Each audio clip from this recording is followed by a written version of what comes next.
This is a live presentation of the Titan Upload Network.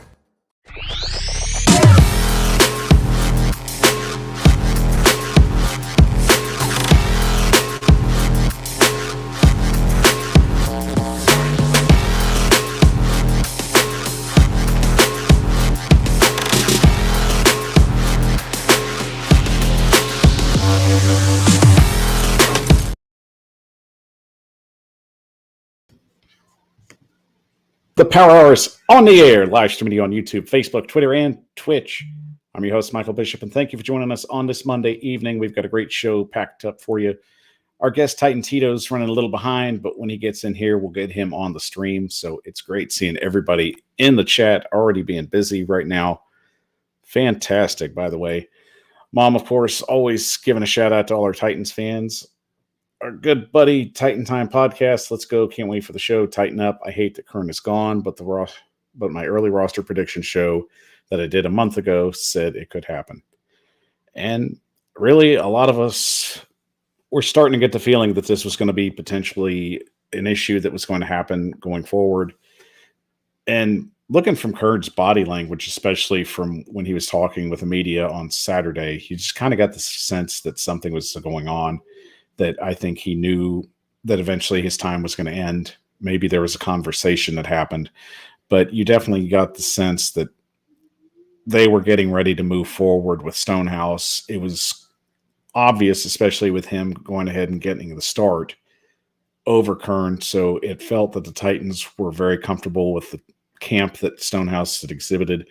So going forward, they felt it was a time to get younger. It was time to bring in a fresh leg, and Stonehouse brings that, and that's really what the whole selling point is. But getting back to our comments real quick, and shout out to Titans Time Podcast. Definitely make sure you hit that like button and the subscribe button as well if you're new to the channel. Don't forget to follow us on Facebook, Twitter, Twitch, and TikTok at the Power Hour 615. And don't forget, we are a part of the Titan Upload Network, and we have been busy today. And honestly, I'll just be honest with you. I've had so much news just blaring on my phone, just from our sources, just from James and Rossi. It's been crazy. The fact that just there's so much going on, especially where everybody's getting ready to trim their roster down to 53 men.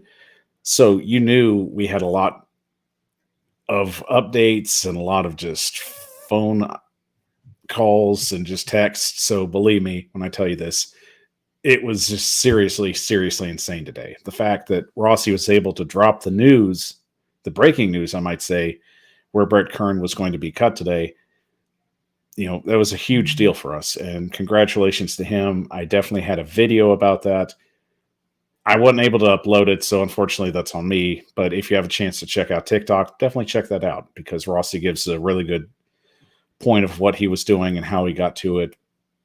But congratulations to him, and it's a huge deal for the Titan Upload Network that we were able to break the story first. We're not about trying to be first in stories. We're not even trying to be like 100% trying to compete. We're trying to get out there and show, we're media. We have media abilities, and we have a lot of great people working for the Titan Upload Network. And the biggest thing is, we want to show people that what we've got a lot of great connections. We've got a lot of people with great insight that are great content creators. And going forward, we got a lot of great ideas. So we're really excited about this. Very, very excited for Rossi, especially that he had the opportunity to break the show. So congratulations to him. And it's a huge deal for the Upload Network. We're very stoked. Just a lot of great things that have happened today. But getting back to our comments real quick. Lou Man in the house. Yes, you're third on there. I promise. 6th on the like button, but we'll give you the third, and that's fine. Now Pierce says, I was hoping we could get a late round pick for Kern. Hate to see him go, but it might have been the best move long term. Go Titans, kick the New York Giant tail, oil struck. And I agree, Al. Talking on Upload Show on Saturday when we were doing the live cast, I really felt that it was a good possibility that we were potentially going to move on from Kern, especially the fact Stonehouse was going to get the start.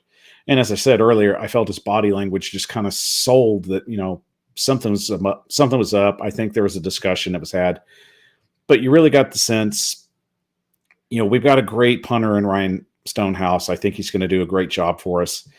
And we discussed the possibility of even having a trade if that was possibly on the table, but I think it was just going to be an unfortunate situation just to try and hold on to him.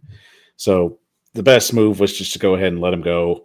And fortunately, he may end up with the Bills, and that's probably what's going to be the situation there. So it is what it is, but at least Kern gets to go to a team that's going to contend. So we can take that for what it is. Our buddy P Shark on the show. Also, make sure you check out P Shark and the Let's Be Real podcast.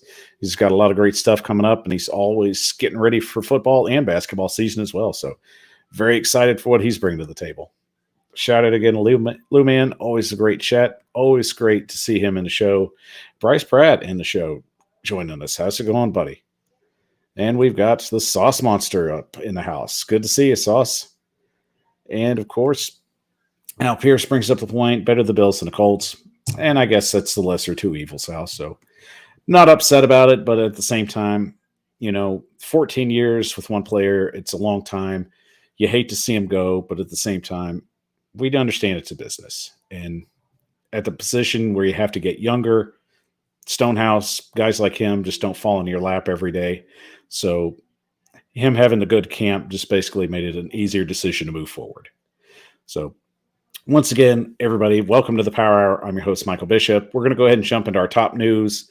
We'll keep trying to get tighten up Tito. Hopefully he'll get in soon. So whenever he does, we'll just throw him on the screen and we'll go from there. But in the meanwhile, we've got a lot of top news to get to. So let's get to it.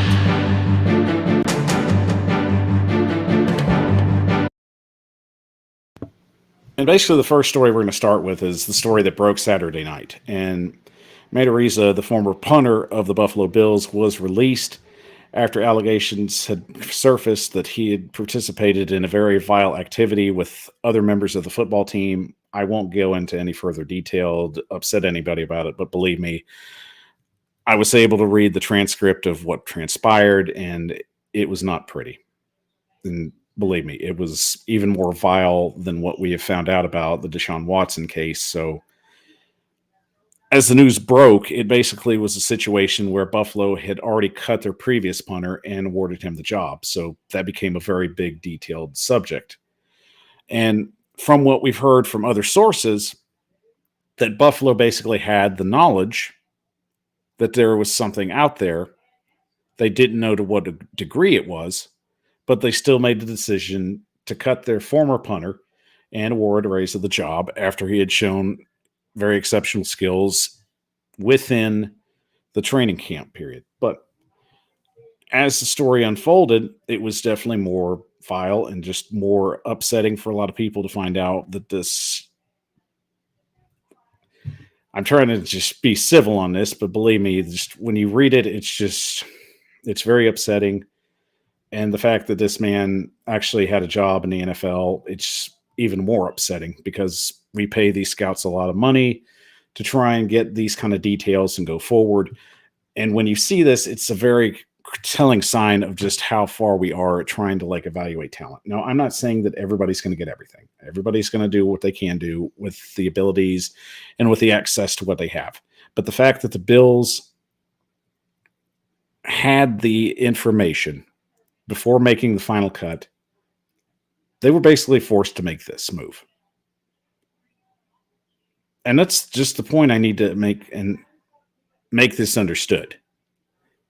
Buffalo made this move because they already made the move to make him his punter. That's what happened here. Buffalo pulled the trigger on a guy where once this story came out, now, however much of the details they had, it's still questionable.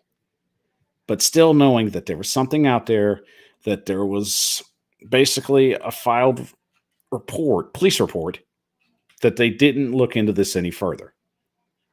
And I really hold the Buffalo Bills to a higher standard there, that they should be held more accountable to this. And it's disgraceful if it is. It's understandable where you can miss things. And at the same time, it's very, very much a telling tale why this young man dropped in the draft for a reason. Analysts had him as one of the highest punters. Yet for some reason, he was drafted as the third overall punter in the entire draft. Why was that? something definitely seemed to be up. So I'm just going to put that right on the table, and you can take it for whatever value you want to put it on. Because let's just put it this way. This was a very, very detailed report of what came out. And Lou, man, I mean, it's really hard to tell without upsetting anybody, because I don't want to upset anybody on the show. And believe me, it's a very upsetting story to tell about. But believe me, this young man's actions are far, far from what you would call a Watson wannabe, where he's bringing that up again. And believe me, it's bad. And the other part is that there is photographic evidence. When this report was filed, it was filed the day after. And there was photos. So it was bad. Just believe me when I say that. But the fact is, the Bills had to be forced to make this move. They already knew they screwed up, and this was basically saving face at this point. And the thing is, this is going to go to civil court. What happens after that, it's basically going to go to regular court, and you'll probably see criminal charges. And if anybody wants to know about it, I encourage you, just look up the Matarrisa situation, read about it, if you can stomach it, because I don't want to give this young man any more of my time on the show. I'm just telling you the facts that I know about it, and I'm just going to tell you what's more than likely going to happen. It's going to end up in civil court, and then it's going to end up in criminal court, more than likely. But the Bills made the right move, but it was a move they never should have made in the first place.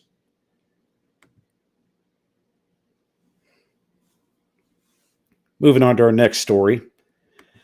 And I have to understand for two things. I have to understand one thing with the Rams situation with the Bengals in a joint practice. And one thing that bothers me is we already knew about the Myles Garrett situation where he took his helmet and he swung it at the Pittsburgh Steelers quarterback, Mason Rudolph, I believe. And Garrett ended up being suspended for the rest of that year, if I remember right. If anybody knows in the chat, you can correct me. That's fine. But I remember just how I felt when I saw that in an actual game where I actually saw somebody weaponize their helmet. Now, I like Aaron Donald. I think Aaron Donald's a great person. I think he's a great ambassador to the league. I don't like the fact that it seems like he's getting off easy here. When you pull off two helmets and use them as just blunting objects at other people, your only intent there is to hurt them. Let's just be real about that.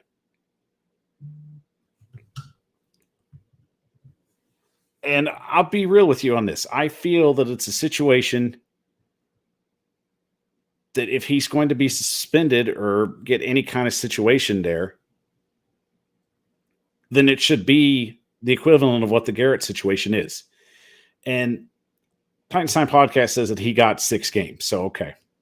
Which I'm pretty sure it was close to the end of the year. Because if I remember, it felt like it happened right around maybe December. If anyone wants to correct me on that, that's fine. Another situation is I feel that the NFL basically isn't going to do anything because the NFL is basically all but said they're not going to make this a situation to where they feel it's not something they have to deal with because in a collective bargaining agreement, they don't have any jurisdiction in joint practices. And that to me is a cop-out. If they really wanted to do anything, they could lay on the Rams to punish him themselves. And that's what needs to happen. I don't feel that this is a situation that you need to let go. Because if the NFL does, they basically open a loophole. And the loophole right here is that, well, you can't do it in the regular season, but, if it's a joint practice or if it's a practice, we don't really have any say-so. I mean, it's really more along the lines, it falls on the team's shoulders to discipline you from that situation. So that's what we have to go from there. So I feel that the NFL needs to lean on the Rams here and try and suspend him at least for at least a game or two. I don't think it's at the narrative where he hit anybody, or it's hard to even tell in the video how many people he hit.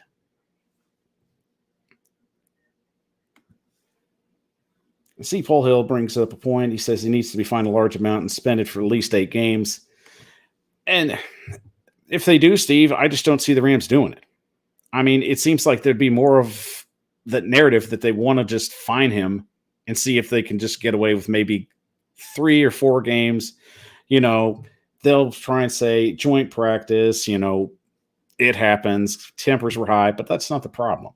You can't have guys bluntly swinging helmets at guys. And that's what he did. To the extent of what he hit and who he hit, we don't know. I mean, it's really hard to tell in that video. It's grainy. And at best, you see a couple of pops. But going from there, I hope the NFL just lays on the Rams on this and some kind of punishment comes out, because this is just opening the door for more of that. And the league's basically inviting any other team that does any more joint practices. If you're going to fight, might as well fight during a joint practice. We're not going to say anything. Whatever happens, we'll see. Moving on to our next story. It appears Wes Welker and the NFL are at odds, especially when he is now trying to file for his NFL player benefits, mainly for the disability plan and his health care, which the NFL has basically outright denied him his right for. So I have to say this, I don't know, how it's going to work in the legal sense of everything. I know this is a little more complicated matter of what legal terms are and how you file and go about that. But the one thing I can say without any doubt is the fact is the NFL is denying a player that's already had 3 concussions within his career the fact to the very right for what he was playing for, which is his basic health care, is just appalling at this point. And I don't see Wes Welker being the only one. The frustrating point is there's probably other players that have already been denied. Wes Welker just came out and called the NFL out on their BS. So that being said, I think it's just one of these situations. It's probably going to end up going to court. I think Wes Welker's going to have to lean on the league. Hopefully it's a situation that gets resolved. And that's just how the NFL works. Usually these things go to arbitration. They'll just discuss something. They'll probably find some kind of settlement deal. He'll get what he's looking for. And hopefully that's the end of it. But at the same time, I hope there's more to it. I hope that Wes Welker opens the door for other players that are struggling with a situation and help them get what they're trying to get to, which is their basic healthcare rights, which they earned. These guys' right. They put in their time. They beat themselves up. They put their body on the line basically to have these rights that all the other veteran NFL players fought for. And now this is a situation that's starting to rear its ugly head once again. So I'm hoping that this Welker will fight this. I hope this will be a situation that unravels in his favor and other players as well. So another situation we'll just watch and unfold. Hopefully Wes Welker helps make the difference here. And in breaking news, Jimmy Garoppolo is going to stay with the San Francisco 49ers.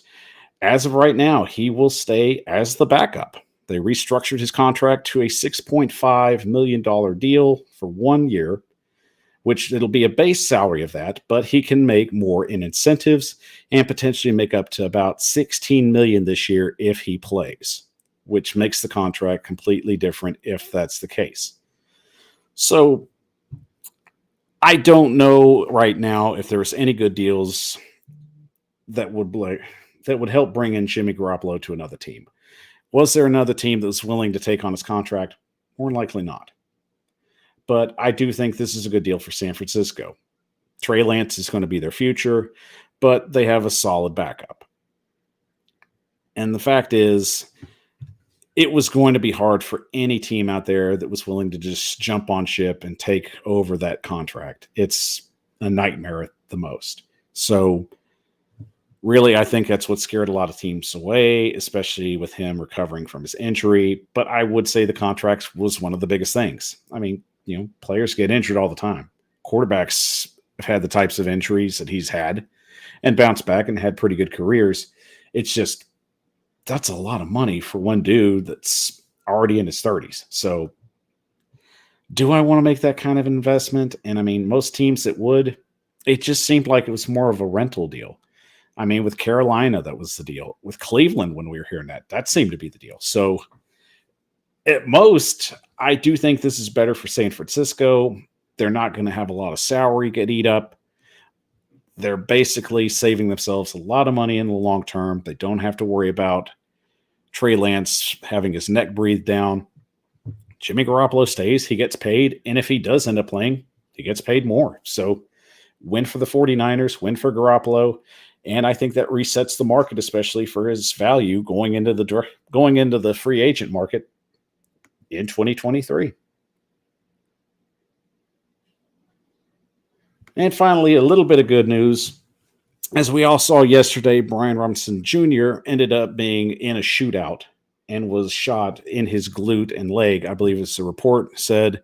And he had went through surgery early this morning, and everything went well. In fact, as Ian Rappaport reported, that everything could be as potentially as well as he could go home possibly at the end of the day. So I haven't had a chance to look at that, but very uplifting news. I was very happy that the fact that, this wasn't anything more serious than it was. It was a crazy situation. Everybody was worried about the poor guy. And I mean, you never know what's going to happen when you go outside your door. I mean, it's scary. This could have been a lot worse than it was, but gladly he wasn't hurt any worse than that. The surgery went very well. And, when football time comes to talk about that, we'll talk about that. That's not the important thing here. The important thing is here, this young man went through something seriously traumatic and unfortunately was the victim of it, but it could have ended up lost worse. And yeah, Steve, that's basically the whole point. I mean, how far in the glute? I mean, that's hard to say, but I mean, it was good enough for the surgery successful and it didn't rupture anything serious. So that being said, it was definitely a breath of fresh air. So glad the kid's okay. Glad everything went well in surgery.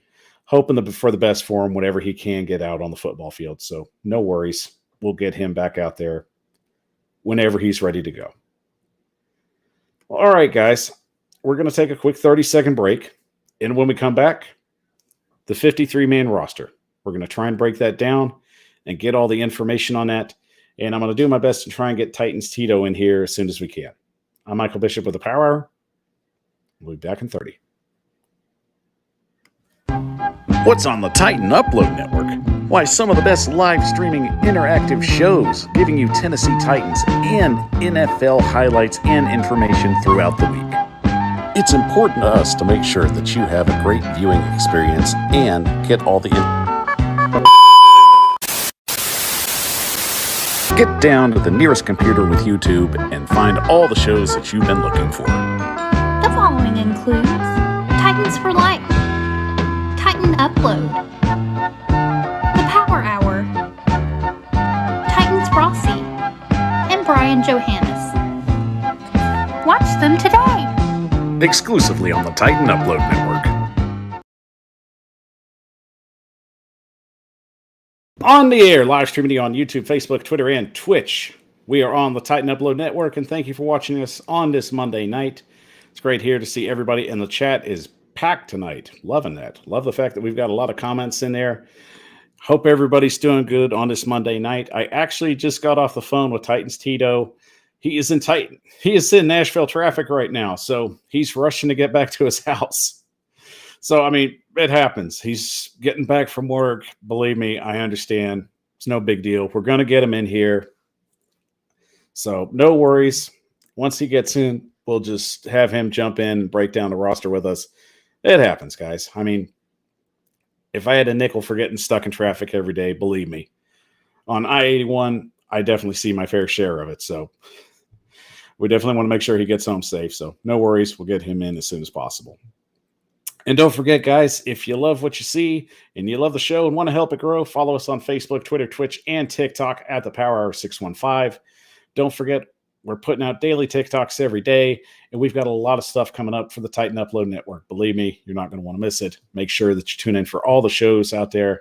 As the advertisement says, we've got a lot of shows, especially from Titans for Life, Titans Rossi, Titan Upload, and our good buddy Brian Johannes, giving you draft insight, and we'll be doing a lot of breakdowns of current players in college for right now. So it's going to be very exciting. We've got a lot of cool things lined up, especially for the upcoming game with the Giants. So we're going to get you more details on that as soon as possible. So stay tuned. I promise you're not going to want to miss it. Well, all right. While we're waiting, let's go ahead and jump in and go ahead and start talking about what we wanted to talk about in the first place. The 53-man roster will be set on Tuesday at 4 p.m. Eastern Time, 3 Central. And at this point, like I said, my phone has been blowing up.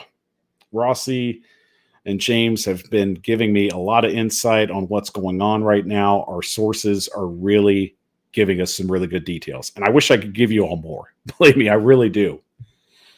There is so much going on, you wouldn't believe just what we're sitting on just to get confirmation. But I promise you, when we get the thumbs up, we will put out as much information as we did with the Brett Kern story this morning. So we're very excited. Hopefully this transpires very quickly.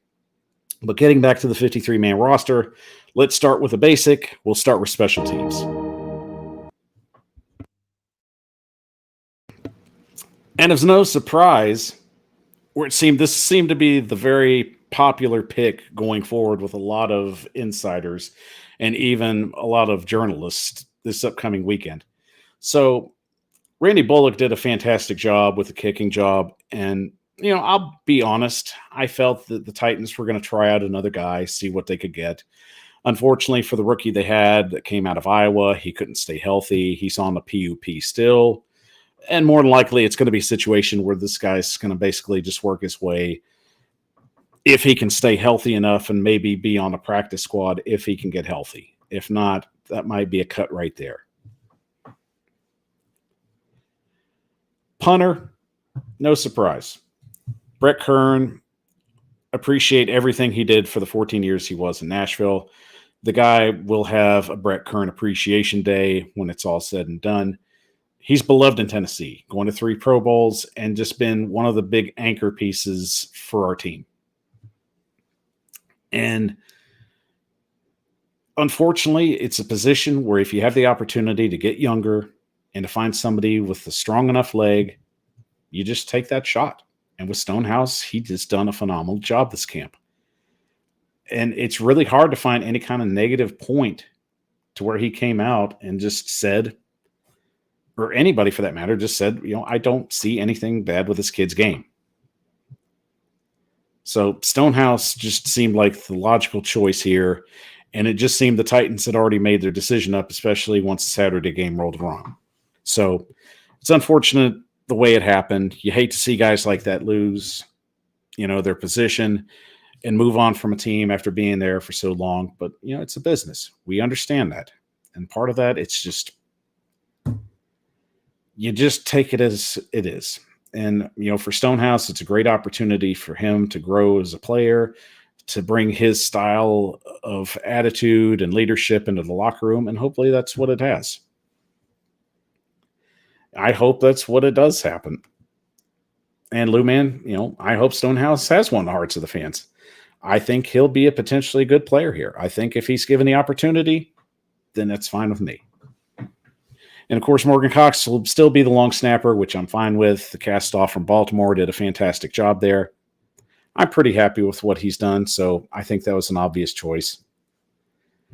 And Mark Jones brings up another good point. Hopefully won't need Stonehouse much this year.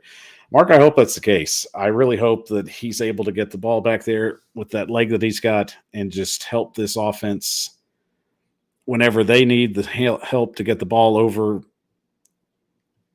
at least out of the way where we don't have to worry about it, and set the defense up for at least a good attack, basically on the goal line. Hopefully that's what happens. I'm just losing my mind, y'all. Sorry, bear with me.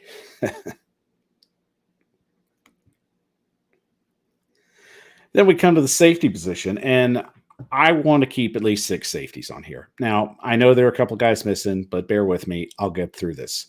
So there's method to my madness, I promise. So, of course, we'll have Byard and Hooker as our starters. I think that's just obvious right there. Moore, I felt, had a very good camp. I do think that's one of the guys that you want to keep an eye on. Theo Jackson, to me, was an interesting add through the draft. And I really didn't like the way he played on Saturday. I just felt that he kind of got abused, but he did end up making some plays. So I felt a little more better, especially when he recovered the fumble. So I felt that it was kind of a saving moment for him. I think he's one of those kids, you let him out there and you let him play and he gradually gets better. And I think the same could be said if you watched him at the University of Tennessee, which you get to see a lot of games in my area, but, that's just basically how I know about him. Johnson, I think, fills up that other spot. And Amadi, especially when it came from that trade, I think that's a lock right there. I don't think that there's any question there. Now, I know a lot of people are asking, what about Kalu?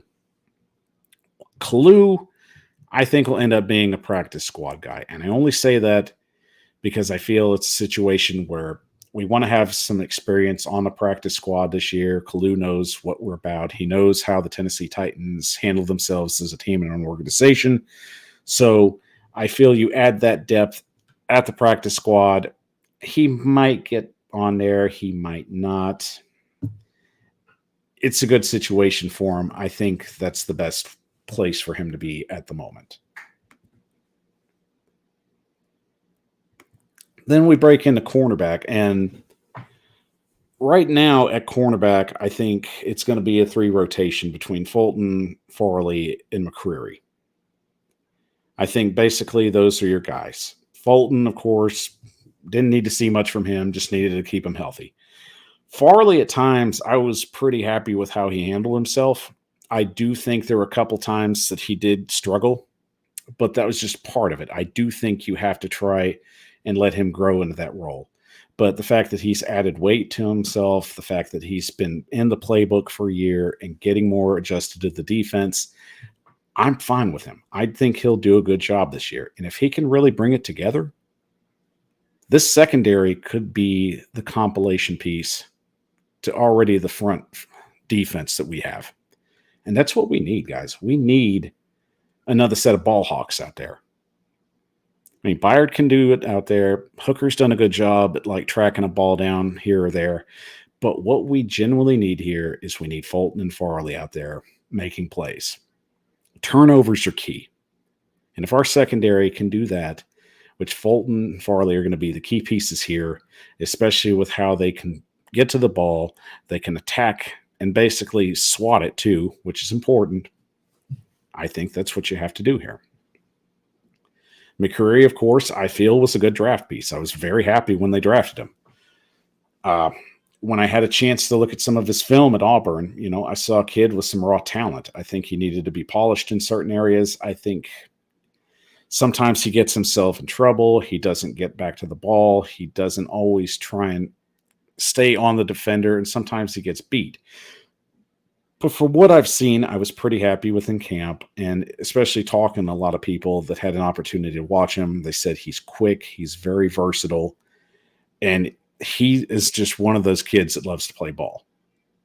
So that fits the very mold of a Mike Vrabel player, of what John Robinson looks as a player.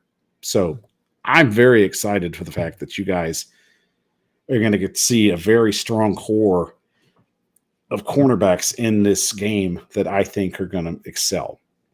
And Molden was a very interesting spot here. I feel that he fits well in a cornerback position because he is a little bit bigger, but I do think you look at him and I think he's just one of those guys we already knew could play either at corner or at safety, really anywhere on the field. So Molden, I feel, has that capability of filling in the corner position. I think he could be more comfortable there. Some people say he's a better safety, but I think for that, if you have a solid rotation piece there, I think Molden's that guy that fits in the bill. I say go for it. I'm fine with the safeties that we have, and I'm very excited for the fact that Molden could potentially push this through. and get to several more comments. So definitely want to get to your guys' takes on this. Mark Jones says, Christian Fulton, Farley, Finnegan, all CF initials. That's a good point. Lou Man, Chris Jackson is good, my opinion only. I think it just depends on the competition, Lou. I mean, really, we've seen him play against elite receivers, and he's had very good games. The problem is where he played on against practice squad players and even third teamers, he just didn't look good at all, and I think that hurt his value. So that's just the hard point going forward. Mark says his defense is going to be elite, probably best in the league. And that's the hope, Mark. I think that they can be. I think if the secondary pulls their weight and adds to what this defense already does on the front line, we know Simmons is going to get to the ball. We know Autry's going to get to the ball. Landry's going to get there. A healthy Bud Dupree really, really excites me. And I hope everybody is going to see how I think that this is going to work out, because believe me, it really, really excites me for the fact what he's going to bring to the table. New Man says, okay, maybe he can make adjustments. And he can. It's a learning process. You got to remember, most of these guys in this cornerback room, they're very young. They're going to make their mistakes. But at the same time, I think Fulton's going to be the leader in that room. He's got the experience. He understands what Vrabel's looking for and what Bowen's looking for in his defensive players. So that being said, I am confident, especially with that. Now, the two that I do have on here, Jackson and Maben, I have to add depth. And I went with experience. Maben and Jackson have been doing this for a while. I feel confident enough where they can handle this without any pressure. I'm not happy with the way their camp went. But at the same time, I can't measure everything on camp. I can't measure everything in preseason because some guys play better in games. It's not out, and that's not out of the possibility that they can't. We've seen what Jackson can do with his backs on the wall. Maben's had some good games. I just hope it's a situation that they can translate that onto the game field. Shout out to our buddy Ryan Harris joining the show. Got to say hi to Ryan. Love him. Check him out on the Jump Pass podcast. I'm sorry. The Jump Pass podcast. That's a lot to say, but it's a great show. Check him out. It is worth it. Also check him out on Twitter. Always putting up some good insight. And is that Ducky I see? Ducky, did we get you on the show? It's good to see you, man. I didn't think we'd get Ducky on the show. I think I'm coming up in the world. So that makes me feel special. Good seeing you, buddy. But moving on to the next row of players. And I might get some flack for this. And I don't think we need a lot of help here, but I will make some ideas here. Inner linebacker, I do feel Long Jr. and Cunningham are fine. They're going to be the guys. I think Cunningham, it's a one-year deal, kind of prove it situation. We know we've got to make sure that he's going to be the guy. I think he's going to do a fine job. It's really getting him in pass protection that's going to be a very curious situation. Monty Rice is on a PUP list, and he's going to be on there for 4 games. So hopefully he's active after that. I hope this isn't a situation with Adoree Jackson. It kind of feels like that. And I mean, we'll have to wait and see. I don't feel good enough to make any kind of call. I mean, really, it is what it is.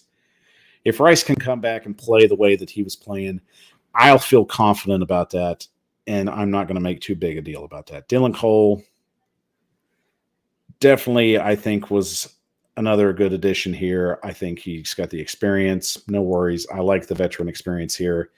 Ducky says Adoree Jackson ran like a ballerina. Well, I mean, that's if he could run at all, Ducky. I mean, we got to remember, I don't even remember seeing the dude run till like about last few games of the season. And guys, it looks like we've got Tighten Up Tito waiting to get in. And how are you doing tonight, Tito? What's going on, bro? We're doing good, man. We are just breaking down this roster right now. Glad traffic wasn't too bad for you. You got here in one piece. So I got here in one piece. that's all that matters, buddy. Welcome to the show. Glad to have you on. We're already breaking some of the players down. We're right at inside linebacker. So any thoughts? Go ahead. Inside linebacker. As of right now, we've got Long Jr., Cunningham, Rice, Cole, and Campbell on the list. Man, it's a really solid group. I really like what I've seen in the preseason from all linebackers, man, especially Chase Campbell. I really like what I've seen from him, man, as far as their ability to play pass coverage. Yeah, I was really impressed with our linebacker group. And they really did a good job. I mean, especially not having Rice in. And we knew Long and Cunningham really weren't going to see any kind of action at that point. And Mark Jones brings up a good point.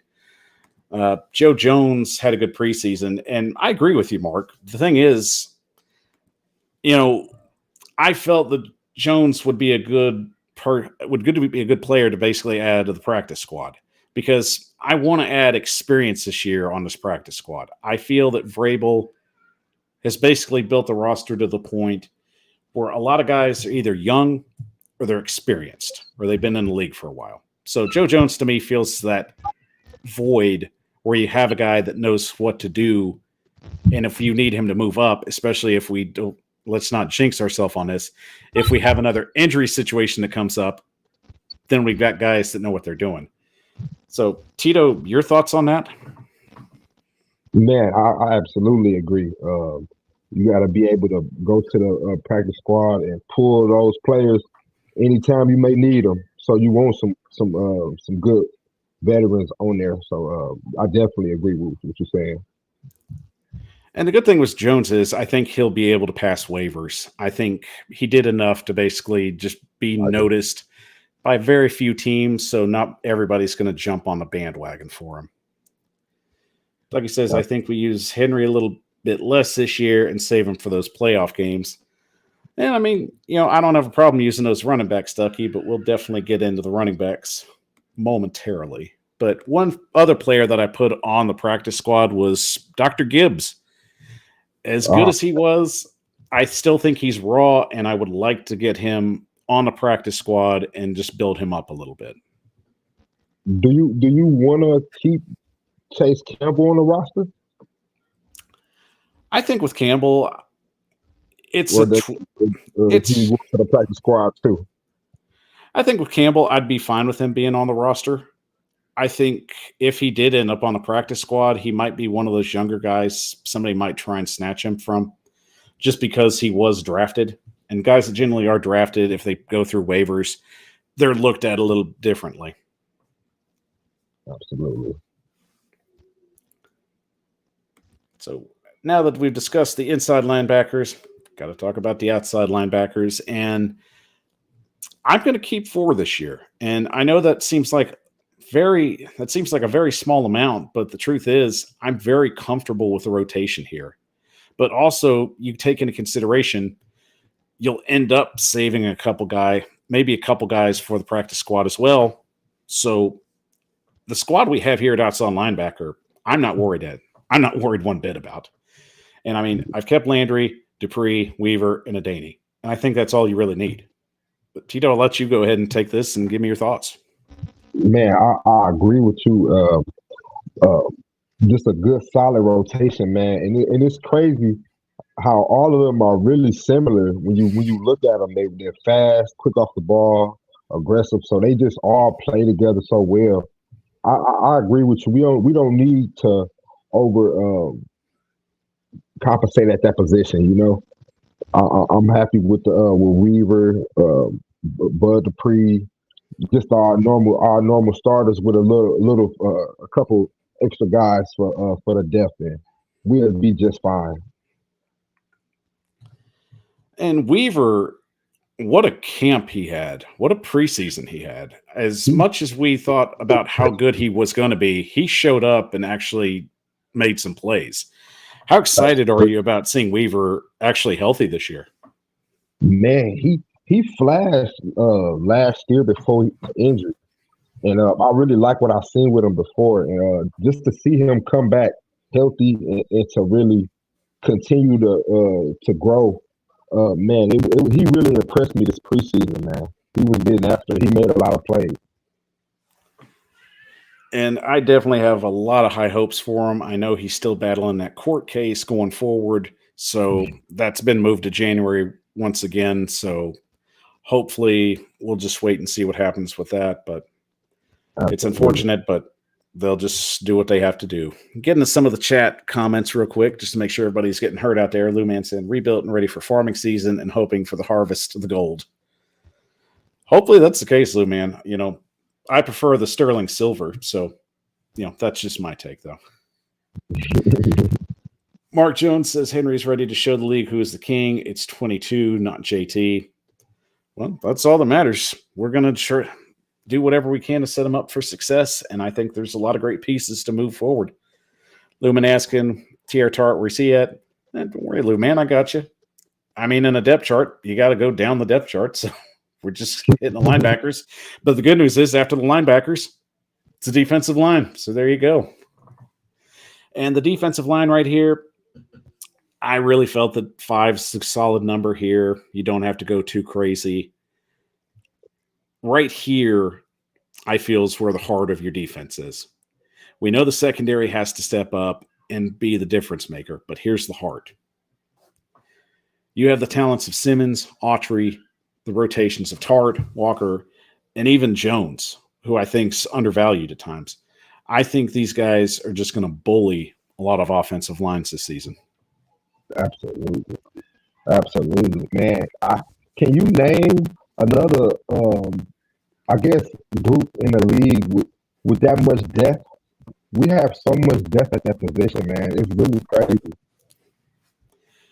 And I mean, the depth, like as you said, it's crazy that the fact that this team has that much talent, even in the depth that they have. You know, Tart continues to show that he is going to be a reliable role player, but he could start if he had to. Autry, yeah. I know he's probably been dealing with an injury of sorts. We don't know the details of it or even how to the extent it is. Maybe it's just Vrabel keeping a veteran guy off the sideline because he doesn't need to worry about him. But Autry, I think, is one of the key players here. Absolutely. I really hope Autry is okay. You know, I hope he's okay. He's a big piece to the defense, man. We definitely can be ready, and I think he is going to be ready. If it was anything, I feel like they would have said something by now. And everybody jumping in the chat, getting their thoughts in. So definitely give us what you all think. We definitely want to see what you got to hear. Up here saying the 4 linebackers will eat. Al, I promise you, they're hungry. They're going to eat. Man. Lou Man saying that's scary for their people. Yeah, that is a defensive line you wouldn't want to face if you're just a regular Joe. So they're going to give them trouble for that. Lou Man also saying we got the meat. That's some pretty heavy meat there. I don't think a lot of people could stomach it. Al asks, do you think we'll keep Merch if Autry goes on a PUP? And Al, I had him as one of my nominees of going on the practice squad. I feel that I wish there was a lot more that I could see from Merch. I feel like he had some all right moments, but it wasn't anything that blew me away. I do think if we keep him on the practice squad, that's just more depth. Because I think after what Vrabel went through, especially switching out with 91 different guys, you kind of want to try and keep some of your guys that you have had in training camps prior to, and just kind of have that idea. They have that idea that they're prepared to just step in whatever notice happens. But Tito, that being said, what's one of the biggest things the defensive line needs to do in order to just stay dominant this year? Yeah, it all starts directly in the middle, with Simmons and Nico Autry in the middle, man. If they could come with at least half of what they did last year, I feel like that's what sets the edge. You know, they have to really just be strong in the middle, man. I'm really confident in this group, man. They just for them to stay dominant. We're blessed to have Jeffrey Simmons in his prime. You know, he's a very promising. And when you have him in the as the base of your defense, you really don't have anything else to worry about. The edge is going to eat because the middle of the pocket collapses every time. And that's key going forward. I mean, it's getting pressure and consistent pressure as the game goes through. These guys have already shown they can be difference makers, especially in that playoff game last year. I mean, forget the fact about Tannehill playing bad. If this defense had to win that game with a secondary that was capable of continuing to make plays, this defense would have won that game, and I have no doubt about it. Absolutely. Mark Jones brings up a point I think Vrabel is just letting Autry rest because he's a vet and knows that he will be ready. And, I mean, that might be the case, Mark. I mean, I can't confirm the injury for sure if he has had one. I know he's been off frequently, so, of course, that's what comes out. But if he's not, it makes sense. You know, a lot of these guys really didn't play any time. I mean, anybody that really played that has had just multiple veteran experience was Taylor Lewan, and I think he just kind of wanted to get in the groove maybe. And that was just because I think potentially they just wanted to give the line a little bit of help going forward too. Lou Man says, all 5 people I see on that list is starters, my opinion only. And that's a good thing, Lou. I mean, that's guys you rotate in and don't have to worry about them. You know, if you've got starters on your depth chart that can basically fill in while your starter's on the bench, you got nothing to worry about. Absolutely. That's a good problem to have. Moving forward, we got to break through the offense now, and the offensive line is the next piece, and it's one of the questionable ones. And you have to think going forward after Dylan Radins, Nicholas Petit-Frere is basically going to handle that tackle position, which I'm fine with. He's done a pretty good job from the film that I've seen, and he's done a pretty good job at just anchoring that position. So, Tito, out of the linemen that we have right now, are you happy with the lineup of Lewan, Brewer, Jones, Davis, and Petit-Frere? Yes, I'm okay with it. I was kind of worried about the guard position losing Safford. I was worried about that position for a while, but I've been hearing good things about Brewer, and I think he could step up and make that leap that they need him to make. Nick MPF, he earned that position, man. I was kind of iffy about having a rookie starting, but when you look around the league, like you got Tristan Wirfs from the Bucks, you got different tackles in the league. If they're really good, they can come out of college and start in the league, you know. So I trust in the best coach in the league, in Vrabel, to make the right decision, and I'm good. I'm good. And Bryce Pratt's got to run. Good seeing you on the show, buddy. Good, always good seeing you. Take care tonight. And looking at a couple more of our comments. I just got a lot of comments. I feel a little overwhelmed, but I'm excited. We just got so many great comments tonight. So you guys are doing a great job. Appreciate it. But I really feel that 8 was a good number here. I could have gone 9. Ruse was one of the players that I battled with. I do feel that you have to have an offensive lineman on your practice squad there. So I think he fits the bill there. I also forgot to mention earlier, Hand from the defensive line. I had him on a practice squad as well. So my fault for that. I meant to get to that as well, but I'll take the blame for that. That's on me. But this offensive line right now, as I see it, you know, you have the veteran experience of Lewan, Jones. Davis has been here for a while, so he understands how things are. With Brewer, I just kind of see it as a position where it's like, you know, it's not the size of the dog in a fight; it's the size of the fight in the dog. That's the kind of player I see him as. So with Radins, it's just very obvious he struggled at the tackle position. He's not going to be able to do it. And that's fine. I think a lot of analysts really felt that he was more positioned for the guard job. And I think he could potentially move up and take it if the Titans feel that there's an injury that happens, or if they move on from Davis, unfortunately, which I think he's in a contract year. So do you think Dylan Radins would feel more comfortable in a guard position and could potentially take one of those jobs if he can improve his stance? Yes, I do. He's a big guy, and he has some nice feet. He has nice feet. I think he could do well at the guard position. I'm just hoping that he could have an opportunity. If I feel like if he was going to move to the guard position, he should have maybe did it while they had some time to really fight for that position. Uh, I definitely feel confident in his size and his attributes at that position. Though, yes, I do feel comfortable with him doing that. The offensive line is definitely going to have a lot on its hands, especially knowing if they'll be ready for the September 11th game against the New York Giants. And that's right, Lou, man. We have all been waiting for this day, especially after that game in January finally came to an end. So we're finally getting back to business, back to football. It's just been too long, and it's just glad to be back. Absolutely. Hitting on our next position group, it's the tight ends. And I could have went 4 here. And I know a lot of people are asking me, why am I going to go 3 tight ends in this set? Where's Hudson? It's okay. I promise you, there's a method to my madness. With Hooper and Okongwu, I feel you've got your solid 1-2 punch. Okongwu had a very good camp and an even better preseason at times. I feel Okongwu will step in and take in that number 1 job. Hooper is that tight end that flourished in Atlanta, but just didn't do anything in Cleveland because, well, you had Baker Mayfield. My condolences. It happens.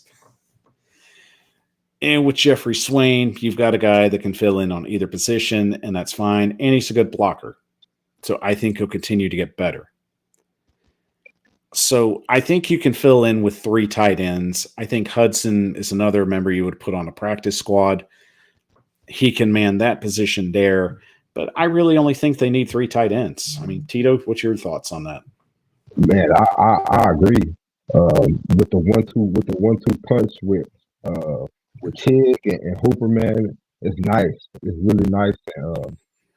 I wish we could have 4, but those roster spots is be very much needed, And I'm comfortable with going with 3. So it would be Hooper, Chig, and would you say Hudson? I went Swain on this one. Swain. So yeah, I would go Swain. Swain is the better blocker. I will be okay with sending Hudson to the practice squad, and then we can pull him if we was to need him. We wouldn't have to worry about nobody necessarily just thirsty to grab him off of there. Yeah, I would be okay with running with 3. And I bring up this point. P Shark brings that up. Shout out to P Shark once again on Let's Be Real podcast. 3 tight ends and a fullback that can line up at tight end, and their fullback Carter can light up there. So that's a very good possibility as well if the Titans decide to keep the fullback this year. Lou Man says yes, scrap the right tackle. I agree with you, Lou. I just think sometimes positions work and they don't, and with Radins, the tackle thing wasn't working. So we can live with that. He also brings up kind of when we lost the Super Bowl, long, aggravated, glad we are going to try again. Well, it's a learning process, man. You take your lumps and you just move on. No worries. Mark Jones says, Chig reminds me a lot of Delaney Walker. And I could see that. I mean, what would you say, Tito? Who's Chig reminded you of the most? Jonnu Smith. Jonnu Smith for me. Like talk about just the size, that athletic tight end that you can run a jet sweep with. Yeah, he's Jonnu 2.0. I really want to see what kind of athleticism he's going to show when he gets more experience in. I mean, I'll even go as far as being bold and saying he could be a Shannon Sharp potential type of talent. That's a bold statement. I like that. That's a bold statement, but you heard it here first on the Power Hour because I'm going to bring it. That's what I'm about. Yes, sir. What's shaking, Michael? Good seeing you guys. What's shaking, Titans? Make sure you check out their show. They do a great job on there. Gary and April always bringing good information. Good friends of the show also. Good seeing them on here. Take care. Appreciate it. And they will agree with Mark Jones as well. Mark's bringing the heat, so it's hard to disagree with him. So good job on Mark. And P Shark saying the Shannon Sharp comparison. Love it. He's got the capability, Shark. I mean, I really think he does. If he continues to put muscle on and just get aggressive out there, he could do it. I agree. Then, of course, we got to get to the wide receivers, and that is the next biggest question going forward. And I'm going to trust my source from Titans for Life. James went out and said last week the Titans could potentially hold 7 wide receivers. And the source basically said that they want to get younger at the position. They want guys that have had experience. And when you're trying to fill in for A.J. Brown, you know Bobby Trees is still trying to get his legs under him, even though he's looked good. And Burks is slowly coming along. They want to have guys in there that have had experience. And this is a full lineup of experience right here. So take Woods and Burks out of the equation. You have NWI. You've got Phillips. You've got McMath. You've got Fitzpatrick. And you've got Kinsey. And I'm going to be honest with you. I'm adding Kinsey for experience. I need guys on here that have had playing time on the field. Kinsey dressed last year. Let's not forget that. Is Des Fitzpatrick going to be ready going forward? That's another question you have to take. Can Racey McMath stay healthy? We've seen what he can do when he's healthy. So, Tito, I mean, the biggest question is with this wide receiver group, do you think 7 is the best option for them, or should they go less and add positions elsewhere? I say they should go. They should go 7. You know, leading up to this point, I was thinking they were going to hold maybe 5, more in that range. But I understand taking 7 if you can cut down in other positions, and I could see them keeping Kinsey. I don't know about Dez. What, do you think they're going to keep Dez, honestly, after what he kind of pulled in the preseason? It's really going to come down if they feel comfortable knowing that they can put him in the lineup and make plays. Now, let's take into consideration who's been throwing most of preseason. It's been Malik Willis. Malik's still learning his wide receivers. He's building that relationship with them. The one thing I'm looking at and keeping my ear to the wall about is how Ryan Tannehill and these wide receivers are connecting. And from what I've heard, Woods, Burks, Phillips, Kinsey, and even Fitzpatrick seem to be doing well when Ryan Tannehill's throwing to them. I understand it. That's cool. Because that's really that's all that matters. If Tannehill is connecting with him, that's all you can ask for. Everybody else is just add-ons, and they're working on their craft and getting their reps in. But if Tannehill is connecting with them, then hey, it's a go. And that's one of the main things I had to put myself in the mindset when I built this roster. With the offense, what offensive players are working well with Tannehill? And out of these guys, I really haven't heard a lot negative-wise. You know, you've heard a little here and there maybe with some guys, but not enough to you're like, oh, they got to go. They're not cutting it. They got to go. But getting to some of our comments, Mark Jones says I'd keep Kinsey over Dez if it came one to the other. He also brings up that drop in the end zone may have hurt Dez, and I think it did. But at the same time, it's going to be really hard to try and fill in some of those roster spots with anybody that's cut, especially trying to clear waivers, Mark. Because, I mean, with waivers, it's just whoever's in line, and it's first come, first serve. So anybody's hoping to snag with some talent, It's not going to be an easy situation. He also asked, do we keep 2 or 3 quarterbacks? You'll have to stay tuned for that. I know you're anxious, Mark, but you got to hold on for that. We'll get through this. And getting a lot of comments trying to keep up with y'all. Sorry about that. We'll get back to P Shark's earlier comment. I particularly had another wide receiver through cut or another team or trade with the initial 53. And I do see that as a potential, Shark. I really think that could be a potential move. But I'll get back to your list in just a moment. We'll get down to that. Lou Man says replace McMath, Cody Hollister. I don't know, Lou Man. I don't think Cody Hollister. I know Cody Hollister's a fan favorite. I just don't think he did enough. I don't mind having him on practice squad. I don't have a problem with that. I just don't think he's roster ready. That's just my take.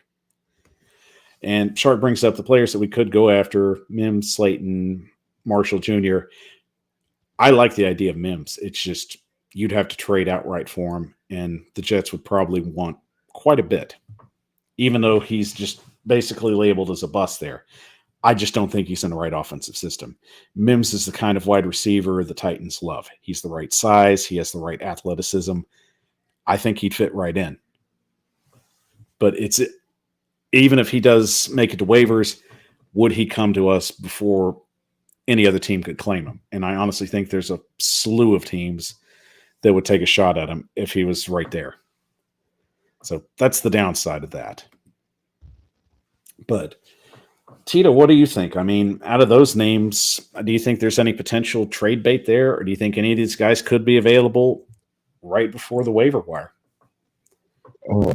Maybe Terrace Marshall. I believe he's the one in Carolina. I haven't really seen too much of him.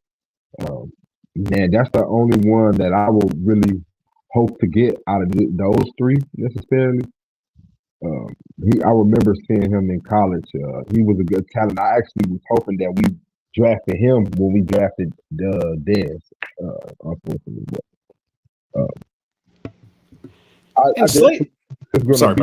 It's going to be people available though. So, what you think about Terrace Marshall?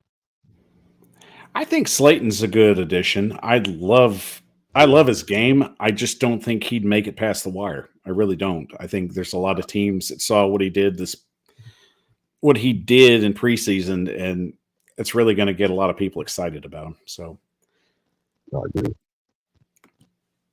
Mark also brings up Racy is our deep threat, especially with Tannehill throwing to him. And Racy has become the deep threat receiver. He really has. So, I mean, you take a look at him when he was spending time with Julio, the kid listened. You know, he took those tricks, and you can tell he added it to his game. So if Racy stays healthy, I'm really excited to see what he could do. Racy, man, he's the perfect size, man. He's the perfect size. If he can pull it together, man, he's a tank. And he can really have a lot of success. And I just will never forget when A.J. Brown said that he was like the next Julio, you know? That always stuck with me. I mean, he'd be another surprise out of what has been dubbed by some as wide receiver U at LSU. So we'll certainly a nice group of receivers, man. Oh, he was. I went even behind Jamar Chase, and who else was he behind? There was a lot of kids he was behind. Justin Jefferson. Yeah, Jefferson was still there, so that's a good point. And Terrace Marshall. Good Lord, that was a loaded LSU wide receiver room. Absolutely.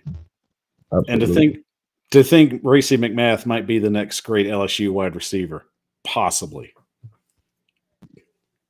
It's on the table. It's definitely on the table, man. I'm rooting for Racy. I hope he can pull it together. Lou Main also brings up a comment that he'll take Cody on the practice squad. He likes him. And, you know, I don't see him being a bad practice squad player. I mean, like I said, Lou Man, you know, being on the practice squad is not a bad thing. You know, guys get a chance to show out, and eventually if there's enough guys hurt, they move up to the lineup. Mark also says if Malik was utilizing Racy, Tannehill will definitely utilize him. And I think that's the case, Mark. I think you look at what they've been building this offseason. Tannehill showed he's more confident, but, you know, we'll get there. I promise you. We've still got two position groups to talk about, but the wide receiver one, where there's a lot of questions, there's still a lot of excitement and potential there. Then, of course, we're going to get to the all-important running back room. And, of course, yeah, you didn't think I was going to have Derrick Henry top. I'm sorry. I don't know what to tell you. And, of course, we have Dontel Hillard, and we've got Hassan Haskins. And I am definitely keeping Carter as my fullback. I think fullbacks become part of their initial ad there. Another strong blocker, potential pass catcher, and runner. So, yep, basically as Mark Jones said, got the Triple H room, or the Triple HC. So, Tito, right here, I mean, do you feel better about this running back class, or do you feel better about last year's? I actually feel way better with this class this year. Haskins, of course, we got the King. You know that's always wonderful. But I like what Haskins has going on.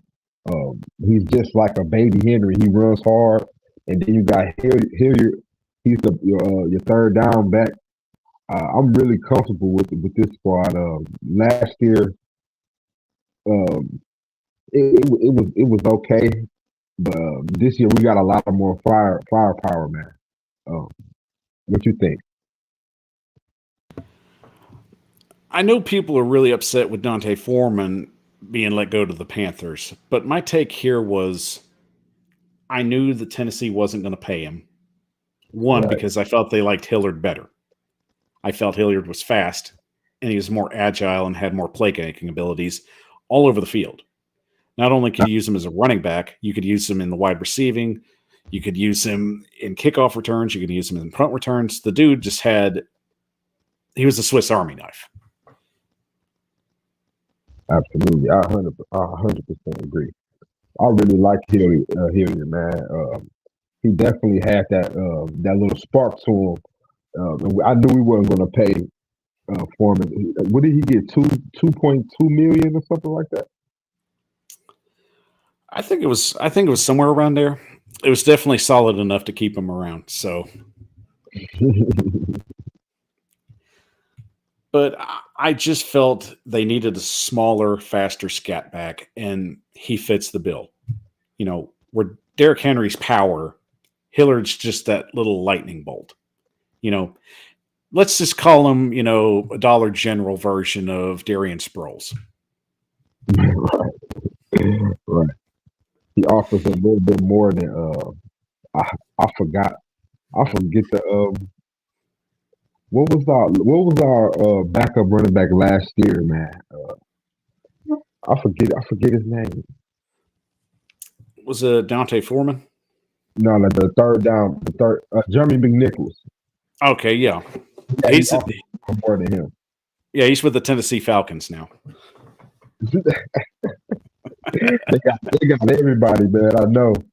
Arthur Smith's just picking that tree clean what he can. I don't blame him, but get into some more of your comments. What Shagan says, the King for 2000 this year, and I don't know. I think it's a possibility. I don't doubt his workload. It's just with Hillard and with Haskins, and I like Haskins. I don't mind Haskins toting the rock for a little bit. I just think he's just got to put on a little more weight and just do a better job at reading the holes. He can do it. It's teachable.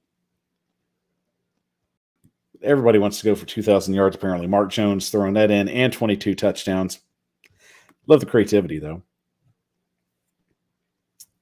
Hashtag GOT. And, of course, Return of the King. And, Tito, I guess it's the best question to ask, especially since it's come up. With Derrick Henry coming back fully healthy and looking to just basically prove everybody wrong that's thrown him under the bus, what are your expectations for Derrick Henry this season, rushing-wise and touchdown-wise? I'm looking at 1,600, 1,700 yards. I don't think he's going to get to 2,000, and I hope I'm wrong. I truly hope I'm wrong, but I don't think it's necessary when you got a good running backs behind them. You don't have to let him take on that load and put more wear on the tires. I mean, it's just not necessary. So I'm thinking maybe 1,600, 1,700 yards, 17 touchdowns, something in that range. All right. I mean, that's solid numbers. Al Pierce brings up about 1,500 yards. So, okay. I mean, I could see that. Me personally, I see Henry, and I know his workload's going to drastically take a little nosedive. It's not going to be much. I still see him potentially running for about 15 to 16,000 yards. He's going to get his touches. I just want to see him be more efficient, and I think that's what he and Tony Dews have been working on this year. Really, it's about not only just toting the rock, it's about toting it efficiently.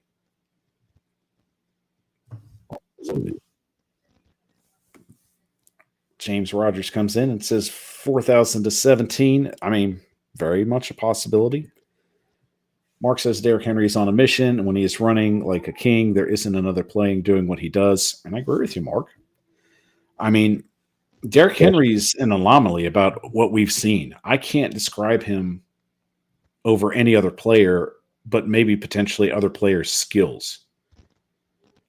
I mean, if you had to compare him to any player that played in the league, the closest guy that I could potentially compare him to is Jim Brown, because their styles are so similar.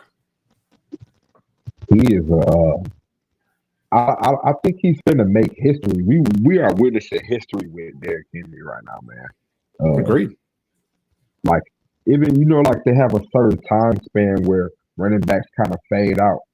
He really takes care of his body, man, and he really values his recovering process, man. I see his career lasting quite a bit longer than the normal. He's not a normal guy. Like, he's just not. So, yeah, different type of human.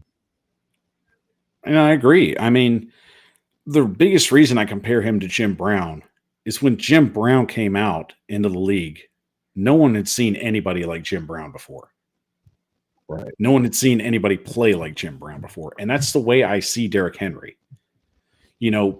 I've seen backs about at his stature, and I've seen 6'3" backs. I've seen backs that ran about from like 240 to about 260. I mean, what was the Giants running back's name? That big cat that played. Brandon Jacobs. Brandon Jacobs, thank you. Brandon Jacobs was about what Derrick Henry was, but he didn't have that athleticism.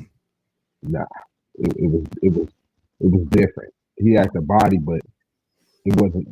Derrick Henry was way faster than him. Mark Jones says Jim Brown mixed with CJ2K, and Derrick Henry's got. Derrick Henry's fast. I don't know if he's CJ fast. He's fast. I'll give him that though. Little Man's going to go with 1,480. Al Pierce says efficiently, yes, and our tight ends and wide receivers will help take the pressure off and open up lanes for Hillard and Haskins too. No more Henrys out there passing.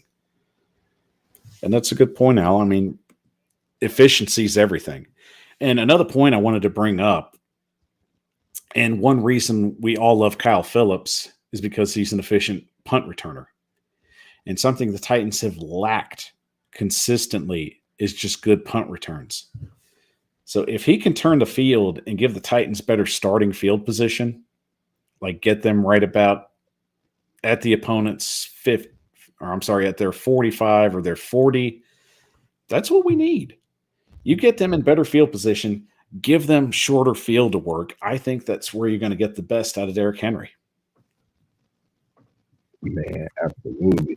We start drives at the 40, 45, man.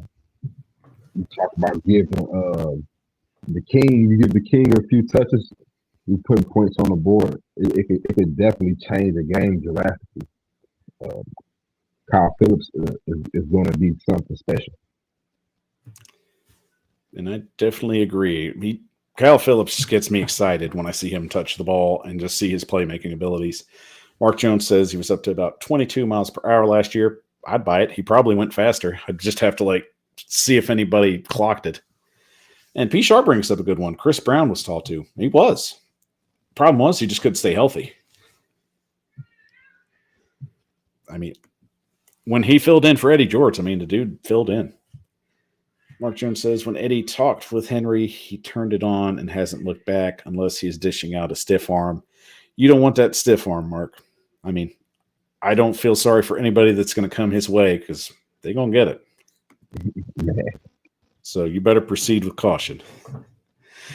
But, of course, we are going to finally finish up our roster, and the biggest ending point we have right here, of course, you have to end with quarterbacks, and the million-dollar question is, are the Tennessee Titans going to carry 3 or 2 quarterbacks?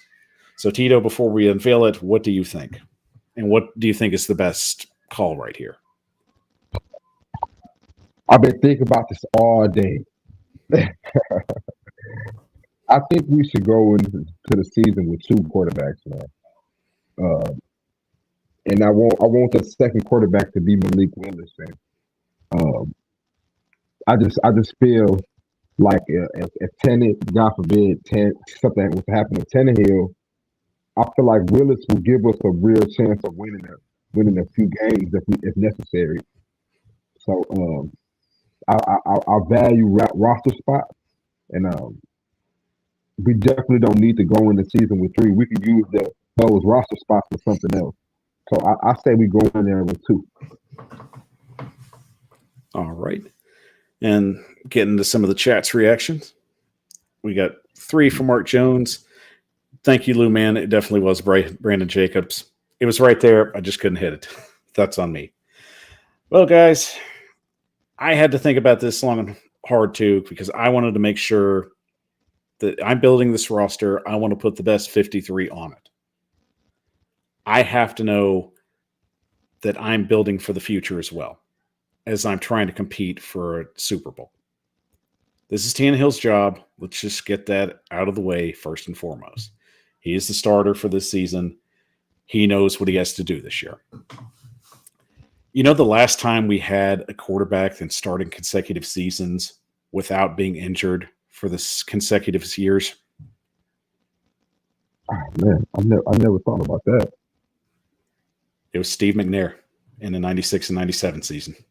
That was the last time we had a quarterback compete 2 years without being hurt in any game. So Ryan Tannehill has the potential for coming in year 3 and making it 3 years, something the Titans haven't done since Warren Moon. Wow. So take that into consideration. And of course, we're getting to the big reveal. So be patient with me. We all saw what Malik Willis did. And I'm going to say, I have never been as impressed with a player in such a quick turnaround. From when he showed up to OTAs to when he showed up to minicamp, you saw a completely different changed player. When he showed up at the OTAs, we just knew this kid needs work. Everyone was saying, you know, his footwork's off. You know, he's missing passes. He's just inconsistent at times. He's raw. What we saw out there in preseason was somebody that has such a high ceiling and so much capability of being a potential star in this league. Now, he's going to have to do the work. It just doesn't happen. You can have talent, but if you don't put the work in, it doesn't matter. Jamarcus Russell is a full example of that. You can be as talented as you want. If you're not going to put the effort in, you're not going to get the job done. And the road to the NFL is tattered with just the carcasses of many talented players that just didn't put the work in. His talent just pops off the screen, man. This is the most excited I've been in the preseason ever.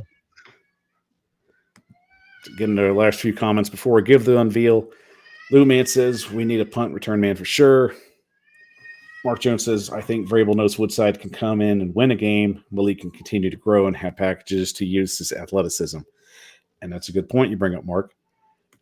I'm not big on bringing somebody in for packages. I understand the Titans could do it. It's not my cup of tea. If I'm developing somebody to take over, I want them to take over. I'm not worried about them coming in and changing directions. I'm not trying to run an Urban Meyer Gators team. I'm trying to win a Super Bowl. And I'm not opposed to it. It's just not my cup of tea. So finally, without any ado, I'm keeping 2 quarterbacks. I feel confident enough that Malik Willis can sit, wear a ball cap, and hold the iPad. I'm fine with that. And if they want to use him in certain Wildcat situations, which honestly, Todd Downing, I don't see it because he's not that creative. Let's just be honest. I'm very capable of letting him be the backup quarterback from what I saw. The talent's there. And P. Shark, you bring up a great point, and that's what brings me on the next point. Woodside would easily make it back in the practice squad, and I agree with you there. But, and I say this without any hesitation, because this does come to mind. The Giants could potentially sign him for the week we have to prepare for them. And what do you think they're going to try and get out of him? Intel. Logan Woodside knows that offense inside and out. And that is the one thing that does concern me, because the Giants could just potentially use him for that week and just basically get their defense ready and their offense ready. It's not the first time they've used players for intel. Has it worked? Sometimes. I mean, Miami tried it last year. How'd that work out for him?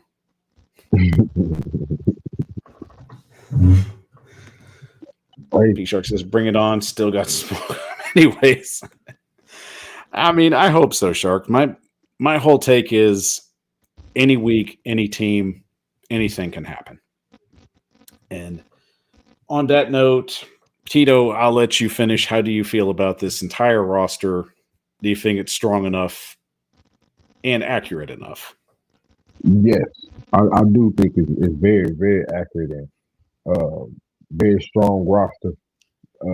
I don't know if I'm just a Titans homer, but I feel like we could go to the Super Bowl every year, especially these last few years.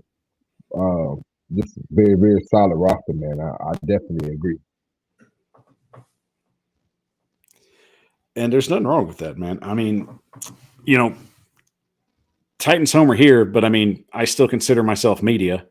But I'll give honest opinions, but I still feel what I see when I say that's what I feel. That's my idea. Everything here is just basically a buildup of what I'm selling out to the public. And that's that this team is Super Bowl ready. They're Super Bowl capable. But it's going to come with certain work ethic. It's going to come with a lot of hard work and even a little luck. Just like every season. Absolutely. Getting to some more of our comments right here. Malik could learn the quarterback position from the perspective of the wide receiver. Just a thought. And Mark, I mean, he's a quarterback. Telling the quarterback to be a wide receiver, I kind of think that's like the sin of the football world. If you're built for one position, you're just better off playing that position, especially in the pros, because it's a lot harder to transition at times. In college, if you do it, it's a little easier. P-Shark says, as Titan fans, we lose a big game every year. And I hope that's a trend that we break, Shark. I really hope it is, because, I mean, for a team that can go out there and beat, the Rams and, all the elite teams that we did last year and still end up just laying an egg to the Jets or even the Texans, it's frustrating. Absolutely, man. It's like, I really would. That was one of my main things this offseason. Is, man, we have to really start winning those games we're supposed to, man. When you just better than a team, you're supposed to beat them, man. So you got to clean up all of these mistakes and these turnovers, and we always beat ourselves. No team comes and just beats us. We beat ourselves, man. And we have to win those games. If we're going to be a serious Super Bowl contender, we got to win those games. I agree with you. I mean, it's just getting over that hump, and I think that's the biggest hump Tennessee has to get over. Win the games you're meant to win. When Las Vegas is pulling those odds and they see the Titans on an easy win game, it shouldn't be, well, this one's going to be a toss-up. Elite teams dominate the teams they're supposed to, and they win the hard games that most people count them out. Tennessee's doing one part of it. Let's try and finish the other part of it. Getting to our comments again. Mark Jones, calling 17-0. I love the boldness. He also says, yeah, but we could run reverse and wide receiver pass with Tannehill on the field too. And like I said, I don't have a problem with, the misdirection. I just have a problem with Todd Downing doing it. I don't think he will, because it's just too rare and in between. Todd Downing, in best terms, is like just plain yogurt.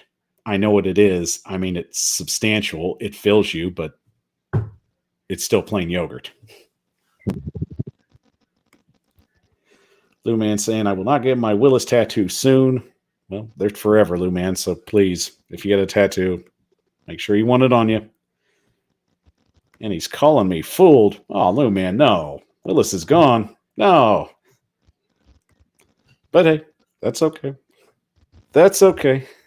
Okay, I got another one from him. All right, Big Mike, I got a weird feeling Willis is part of a bigger deal for the future. KG. We'll see. I mean, Lou Man, I'll just be honest with you. When this draft class came out with the quarterbacks, I wasn't big on any of them. And even when Malik Willis was getting all the hype that he was, I really felt he was going to be gone. So that's why I didn't talk about him a lot in this draft. I felt somebody was going to chance him. I felt Detroit might have took a chance. Carolina could have took a chance. Pittsburgh could have took a chance. I didn't see him as a Tennessee Titan. That's why I didn't talk about it. Why would I talk about a player that I knew we didn't have a chance of getting? But lo and behold, 8 months down the road, here we are. Malik Willis is wearing a Titans jersey. Who the hell would have thought it? Man, nobody.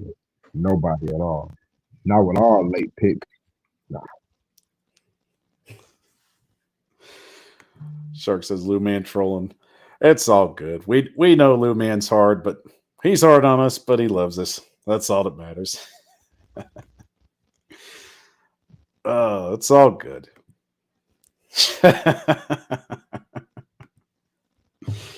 Oh, guys, this has been a great show. I'm very pleased that we were able to get Tito in at the last minute. Unfortunately, got stuck in on traffic. It happens. We're glad we got you in for the rest of the show. That's what mattered. Got you in on the important part. Man, I appreciate you for having me, man. I was in a rush to get here, man, but we made it. That's all that matters, man. We got you in, and we got this roster broke down. Solid roster. So to finish this off, what do you think the record will be with the roster we have right now and your expectations? Man, we're going to go 13-4. I'm saying it now, bold statement, 13-4. Powerhouse in the AFC. All right, and I got some breaking news, guys. This just came over the wire. The Titans have acquired former Panthers offensive lineman Dennis Daly via trade. Okay. So as I'm reading it over the wire, this is coming from Jim Wyatt. So right now, the Titans have acquired former Panthers offensive lineman Dennis Daly via trade. And the Titans are sending a 7th-round pick in 2024 in exchange for a 5th-round pick in 2024 along with Daly. So as you're reading right now, we have traded for an offensive lineman, and it appears Dennis Daly is going to be a Tennessee Titan. So even before we finish the show, we just added a new piece to the offensive line, so we might get it at 9 now. Only on the Power Hour could you get this kind of information. That's why we're here. But I'm sorry I interrupted you, Tito. You go ahead and finish your thoughts. I had to get that over the wire, so my apologies. No, I appreciate it, man. Yeah, so we're going to go 13-4. Powerhouse in the AFC. Maybe top. I want to say number 1, but it could be number 2. But I definitely see us as a powerhouse team in the AFC, man, and we're gonna shock the world. Honestly, 13-4. And the playoff results. We're going to the Super Bowl, man. We're going to the Super Bowl, man. Tito's packing his bags for Arizona, but my question is Tito coming back home with a championship hat? Yes, sir. Absolutely. I love it. I love it. Absolutely. I love the confidence. I love it, man. That's why I love you, Tennessee Titan fans. You get out there and you are unafraid and unequivocally unapologetic for giving me your take on it, and you have no shame about it, and I love it. Sorry. Shock the world. That's what I'm saying. I know. Yes, sir.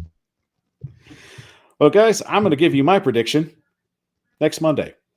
I got a lot of these shows to go through, so I can't just give you everything. So I will give my NFL predictions next week. So make sure you tune in for that one this upcoming week. But once again, I want to thank my guest, Tighten Up Tito. He's starting his own thing on YouTube. I've got to watch his videos. Doing a great job, man. Get some more of those out there. Going to encourage you to do that. And don't forget to share with the fans where to find you and all the great content you're putting out. Big Tighten Up Tito on YouTube, man. Y'all go like and subscribe to my videos and give them a listen. Check them out for yourself. This guy is putting out some pretty good content, getting started, but I promise you, you get better as you go along. Believe in you, man. You've got the goods. Keep doing what you're doing. I believe in anybody that wants to put themselves out there. I like your stuff. You got the goods. Keep doing what you're doing, man. Respect. My man. Getting to our last little bit of comments. Lou Man says, yep, that's true. Shark given update lights. Tannehill 17-0. That would be nice, Mark. That would be nice. Lou Man, another shout out. And of course, shout out to my mom. Great show. Good night. All of you Titans fan. Thank you, Tito, for joining us tonight. Tighten up. Mom, love you. You're always great on the show. Thank you. And of course, getting the P-Shark, of course, as long as Tannehill is the quarterback, playoff home loss and get ready to start Malik next season. Prove me wrong, Titans. Shark, hopefully that's not the case, but, we'll just try and stay optimistic and move forward with that. It happens, so, no worries. But everybody, once again, thank you for joining us on the Power Hour tonight. Very happy that we had just a great show. Fantastic show. Give all yourselves a round of applause. You were fantastic. You gave great questions. You gave great comments. Very pleased with how this has gone out. You are the reason I enjoy doing this and just getting up every day and putting out great content for you. So once again, a special thank you to Tighten Up Tito. And don't forget, while you're watching this on YouTube, make sure that you like, subscribe, and ring the bell for more notifications. And don't forget to follow us on Facebook, Twitter, Twitch, and TikTok at the Power Hour 615. And don't forget, we are a part of the Tighten Upload Network. We're putting out great content every day. And guys, we're going to be busy tomorrow. The 53-man roster will be finalized, and I promise you we're going to be getting notifications. Our sources are out there, so trust me. Follow Titan Rossi. Follow Titans for Life. Follow Titan Upload. He's got a lot going on, by the way, so keep him in your thoughts and your prayers. Some family situations going there, but we're going to hope for the best for them, and they get through this situation they're going through. So, Mark, definitely keeping you in our thoughts and prayers. Hopefully everything goes well, and we get you and everyone home, and that your situation works out for the best. So believe me, we're keeping you. We're all thinking of you, and we hope for the best. So once again, we got a busy day tomorrow. So believe me, we're going to get that content out for you. Once again, Tighten Up Tito, thank you for joining me tonight on the show, and everyone else, thank you for joining us on the Power Hour tonight. So remember, as we always say, take care and tighten up. Tighten up.